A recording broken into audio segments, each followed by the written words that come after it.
Монгол Хятадын залуучуудын нөхөрсөг уулзалт. 2018 оны 1-р сарын 19-ний өдөр 19 цагт корпорат центрт болох гэж байна. Монгол Хятад хоёр орны хамтын ажиллагаа өргөжин дэлхийн хэрээр Монгол улсаас Хятад улсад суралцах оюутан залуучуудын тоо жил ирэх тусам нэмэгдсээр байна.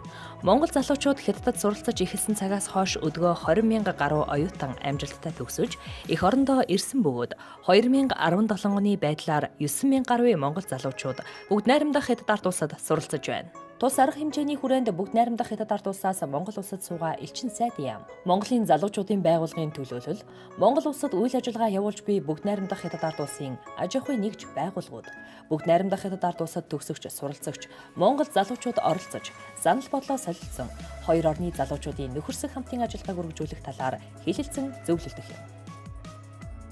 Ерөнхий зохион байгуулагчаар Улаанбаатар дахь Хятадын соёлын төв, хамтран зохион байгуулагчаар бүгд найрамдах Хятад ард улсад төгсөгчдийн нэгдсэн холбоо.